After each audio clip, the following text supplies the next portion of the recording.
Science, science profane, science sacrée.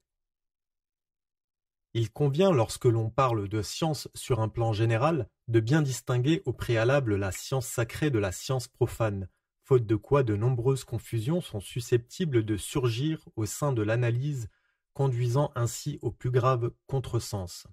Ainsi, concernant la science, existent deux conceptions radicalement différentes et même incompatibles entre elles, écrit René Guénon, que nous pouvons appeler la conception traditionnelle et la conception moderne.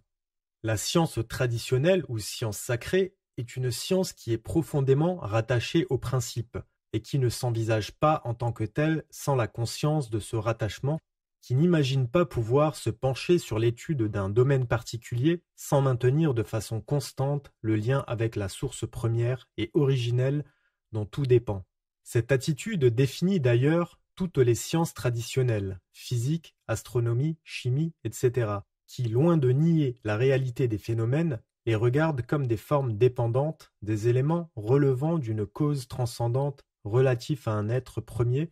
dont ils sont redevables de leur propre nature, de leur être spécifique. À la différence, la science profane ou moderne prétend être totalement indépendante et veut poser ses jugements en absence de toute référence extérieure à elle-même. Cette prétention extraordinaire s'exerce par une négation de tout ce qui dépasse le niveau purement matériel, en le déclarant inconnaissable et en refusant d'en tenir compte, ce qui revient encore à le nier pratiquement. Cette négation, précise Guénon, existait en fait bien longtemps avant qu'on ait songé à l'ériger en théorie systématique sous des noms tels que ceux de positivisme et d'agnosticisme,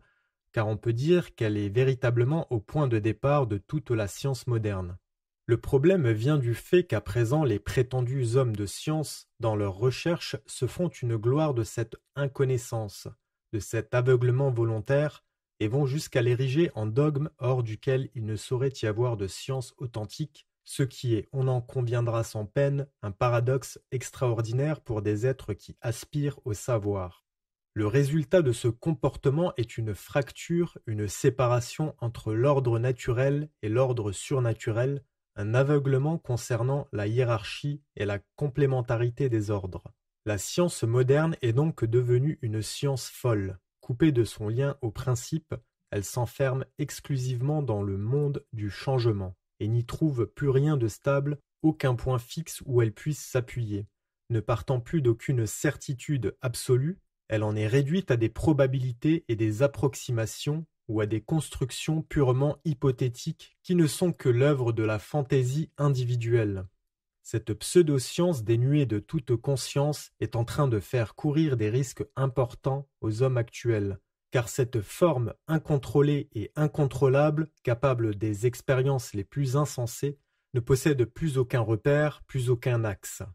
En état d'errance et d'égarement, considérant le monde comme une simple chose, une matière commissible, inerte, sans origine, la science profane est devenue une sorte de machine de guerre particulièrement redoutable, en rupture avec l'ordre cosmologique. On se rend compte encore une fois combien est grave de conséquences multiples le triomphe d'une pensée, d'une vision du monde refusant son lien avec la tradition métaphysique, sourde à l'intuition intellectuelle, seule capable d'incorporer l'esprit de curiosité naturelle et les recherches entreprises par l'homme dans le domaine des sciences traditionnelles, domaine qui n'est autre que celui de la science sacrée, seule et unique science digne de ce nom, car en accord avec la doctrine pure. Comme le rappelle Guénon, le point de vue profane ne s'oppose pas au point de vue sacré, car il n'existe pas de domaine profane, il existe seulement un point de vue profane, qui n'est proprement rien d'autre que le point de vue de l'ignorance, qui n'est rien d'autre que le nom véritable de la science moderne, savoir ignorant d'ordre inférieur, se situant volontairement au niveau le plus bas de la réalité, savoir ignorant de tout ce qui le dépasse, ignorant de toute fin supérieure à lui-même, savoir vain et illusoire qui n'est qu'un savoir vide, qui ne vient de rien et ne conduit à rien, si ce n'est à la plus épaisse obscurité.